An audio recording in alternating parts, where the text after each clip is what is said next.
The floor was cold. It was the kind of cold that seeps right through thin pajamas and settles deep into your bones. I remember that feeling more than anything else from my childhood. It was a constant reminder of everything we didn't have. Lying there, I would listen to the silence of our small apartment, a silence so loud it felt like a scream. My stomach would ache with a familiar emptiness, a gnawing hunger that was more than just a need for food. It was a hunger for warmth, for safety, for a life that felt like more than just surviving until the next sunrise. It was a hunger to be seen, to be heard, to matter in a world that seemed to pass me by without a glance. Doubt was my closest companion in those lonely hours. It would whisper terrible things in the dark. You are nothing. You will always be nothing. This cold floor is all you will ever know. Sometimes I almost believed it. The weight of those words felt heavier than any blanket. It was a crushing feeling, a sense that my future was a closed door, locked and bolted from the other side. I would curl into a tight ball, trying to make myself smaller, as if I could disappear from the pain and the fear. But even in the deepest despair, a tiny flicker of something else remained, a stubborn little flame that refused to be put out completely. I didn't have a name for it then, but I know now it was defiance. It was a silent rebellion against the cold, against the hunger, against the voice of doubt. I would press my hand against the floorboards, feeling the unyielding wood beneath my palm, and I would make a promise to myself. I promised that one day I would know warmth. I promised that one day my stomach would be full, and I promised that one day I would build a life so strong that no cold could ever touch my soul again. It was a child's promise whispered into the darkness, but it held all the power of a sacred vow. That promise became my secret fire. It was the one thing that was truly mine. No one could see it, and no one could take it away. While the world outside saw a quiet, skinny girl with worn-out shoes, inside, I was tending to this flame. I fueled it with every cold night, every empty plate, every dismissive glance. Each hardship was another piece of wood for the fire. It was a strange kind of alchemy, turning pain into determination. I didn't know how I would keep my promise. I had no map, no guide, no one to show me the way. All I had was the fire and the cold, hard floor beneath me. My childhood home was filled with echoes. Not the happy echoes of laughter or family dinners, but the echoes of absence. The echo of a parent too tired from working 2 jobs to ask about my day. The echo of dreams that had long since faded from their eyes. Loneliness was a permanent resident in our home, sitting at the dinner table with me, walking to school beside me. I learned to be quiet, to not take up space, to not ask for too much. My needs felt like a burden, another weight on shoulders that were already carrying so much. So I learned to swallow my words and my hunger, hoping to become invisible. Support was a word I read in books, a concept that belonged to other people's lives. At home, survival was the only goal. We were a team in the sense that we were all trying to stay afloat in the same leaking boat, but each of us was bailing water on our own. In school, I was the girl with the patched-up clothes and the faraway look in her eyes. Teachers saw a quiet student, not a child whose mind was constantly calculating how to make a dollar stretch. My classmates saw someone who didn't fit in, who never went to the parties or the movies. I was an outsider, looking in at a world of warmth and connection that felt a million miles away. The doubt that haunted my nights followed me into the daylight. It told me I wasn't smart enough, not talented enough, not worthy enough. Every failed test, every time I was picked last for a team, every whispered comment felt like proof that the doubt was right. It was a heavy cloak to wear every day. I would walk through the crowded school hallways feeling utterly alone, like a ghost no one could see. I yearned for someone to look at me and see potential, to see the fire I was so carefully guarding inside. But all I saw in their eyes was a reflection of my own poverty, my own otherness. This profound sense of isolation forced me to turn inward. If no one on the outside was going to help me, then I had to become my own hero. If no one was going to cheer for me, I had to be my own biggest fan. It was a lonely and difficult realization for a child to come to. It meant that I had to find my own strength, my own validation, my own hope. The empty rooms of my childhood, both in my home and in my heart, forced me to build something inside myself. I began to fill those empty spaces with dreams, with plans, with the fierce and quiet resolution that I would one day build a life full of light and warmth. There comes a moment when the weight of your circumstances either crushes you or forges you. For me, That moment didn't come with a thunderclap, but in the quiet stillness of yet another lonely afternoon. I was sitting by my window watching other kids play in the street, their laughter floating up to me. The old question, the one that had tormented me for so long, rose up. Why me? Why was my life so hard? The question felt heavy, a chain pulling me down into a sea of self-pity. It was a question with no answer, a dead-end road that only led to more pain and resentment. And then, something inside me shifted. It was a subtle change, like the wind changing direction. A new question, quiet but clear, pushed its way through the noise of my despair. What now? The question was not about blame or fairness, it was about action. It was about the future. Why me? Kept me trapped in the past, a prisoner of my own story. What now? Handed me a key. It suggested that I had a choice. It implied that my future was not yet written. That simple two-word question changed the entire direction of my energy. It was the beginning of my true awakening. This mindset shift was my first real taste of power. I realized that while I couldn't control where I came from, I could control where I was going. I couldn't change the cold floor or the empty cupboards, but I could change my response to them. I stopped seeing my struggles as a punishment and started seeing them as a training ground. This was my boot camp. The hunger was teaching me resourcefulness. The loneliness was teaching me self-reliance. The doubt was forcing me to build an unshakable core of self-belief. It was a radical reframing of my entire reality. From that day forward, I looked at my life differently. The challenges didn't disappear, but my relationship with them transformed. They were no longer walls blocking my path. They were hurdles I had to learn to jump over. Each time I felt the sting of hunger, I would whisper to myself, "What now?" And I would go to the library to fill my mind instead.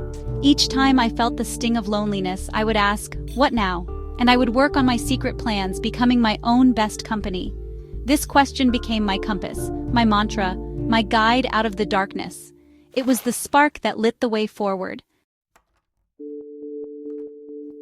My days began to follow a new rhythm, one dictated by my own quiet determination. While others my age were sleeping in on weekends, my alarm was a silent promise I had made to myself. I found a job washing dishes at a small diner before school.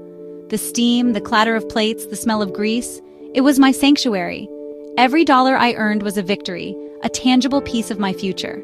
I wasn't just working for money to buy food, I was working to buy myself freedom. Every hour I spent with my hands in soapy water was an hour I was investing in the woman I was determined to become. My nights were for learning.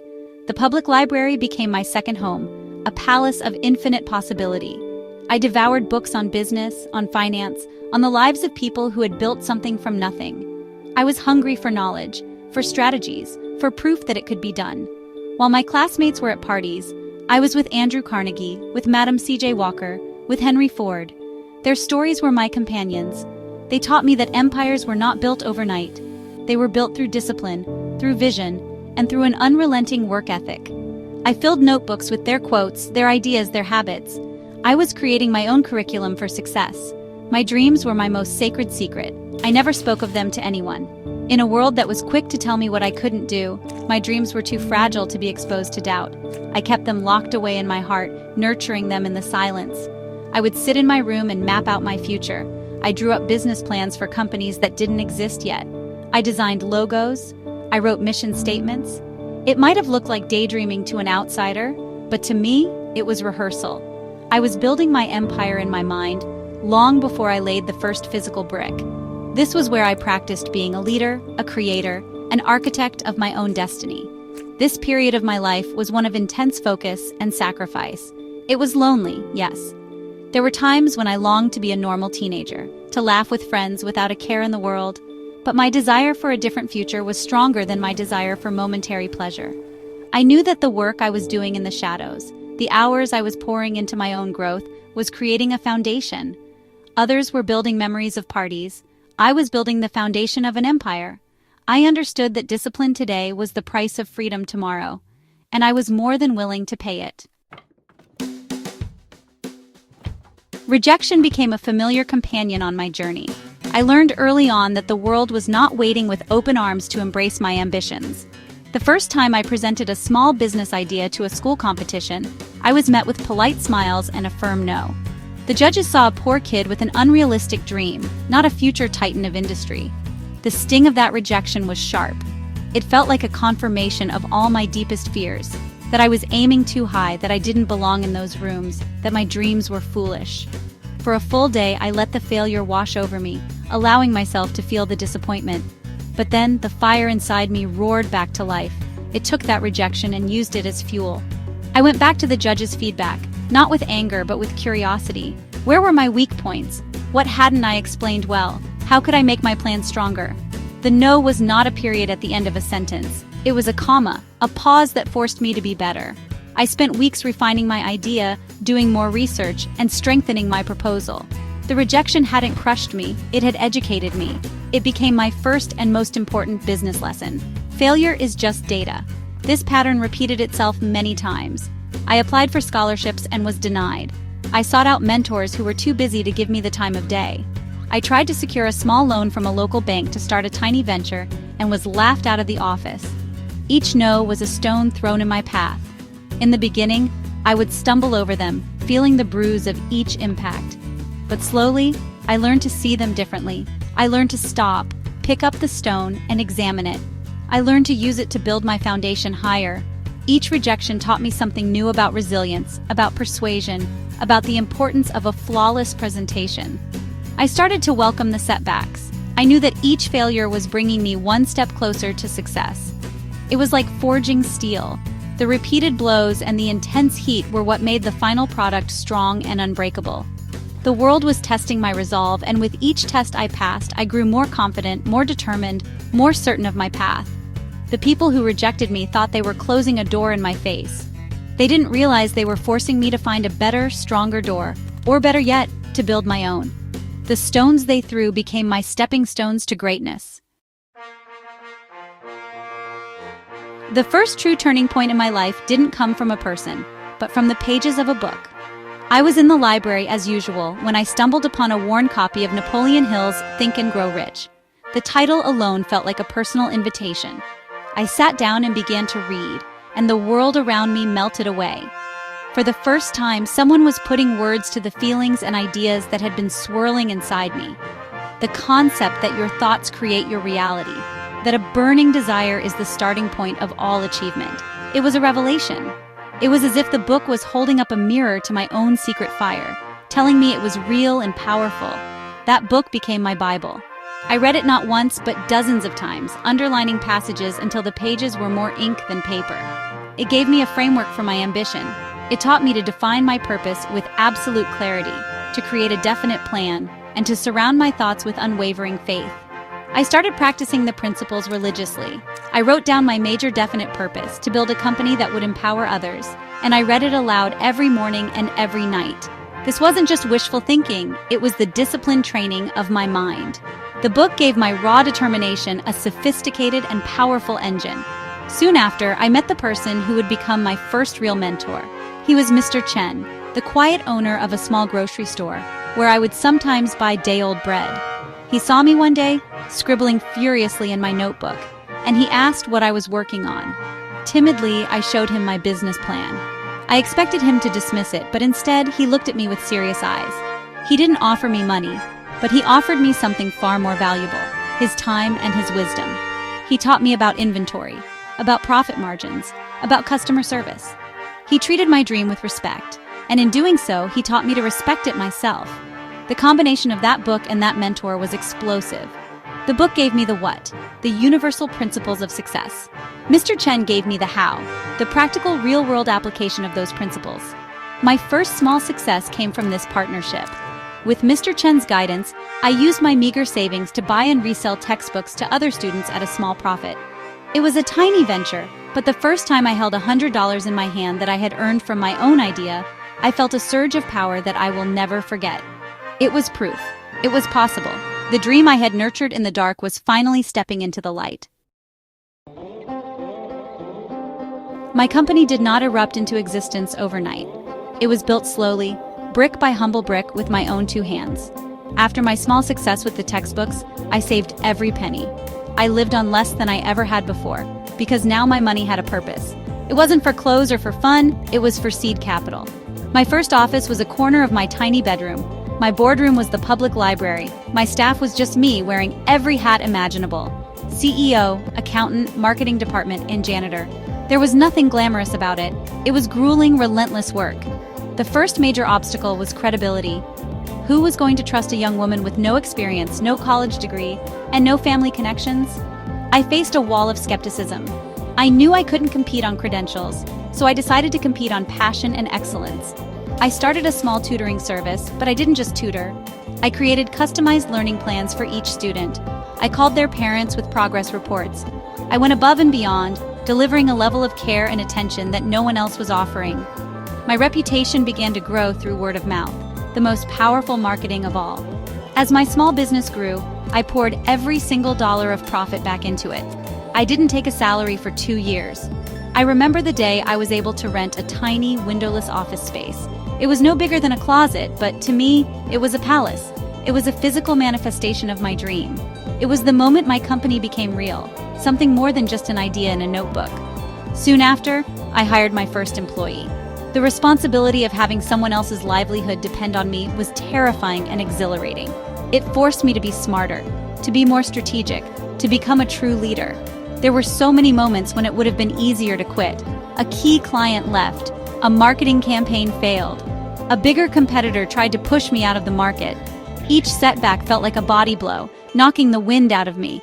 But after each fall, I would remember the cold floor of my childhood. I would remember my promise, and I would get back up, a little stronger, a little wiser.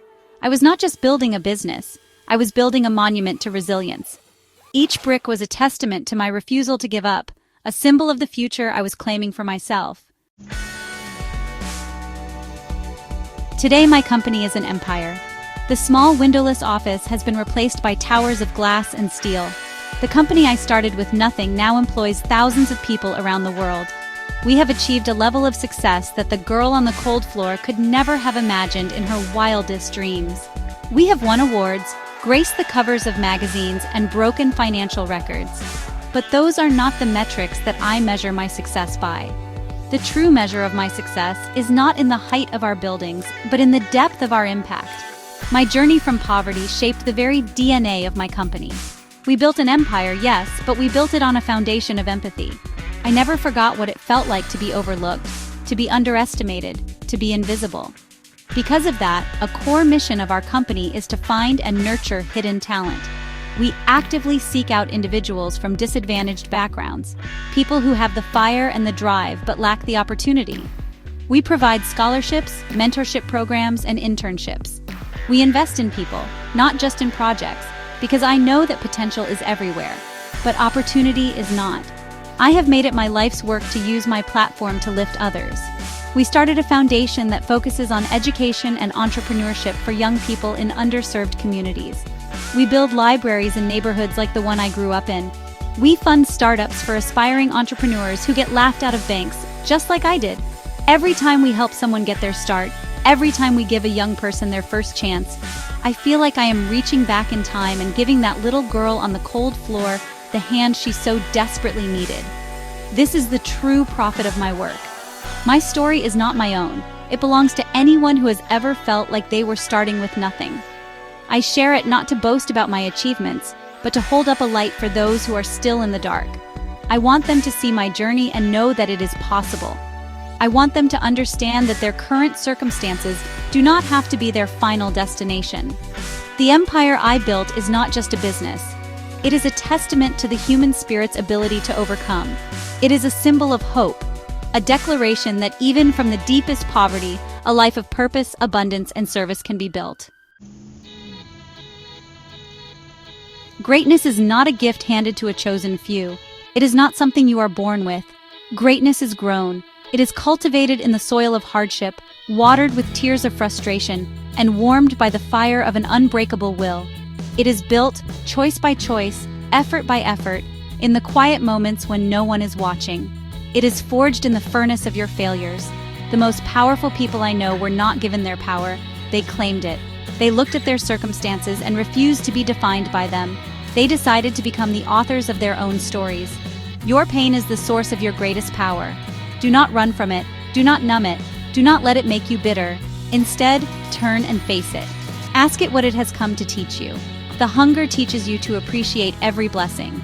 The loneliness teaches you to build a rich inner world. The rejection teaches you resilience. Every wound, every scar, every moment of despair holds a secret gift of strength.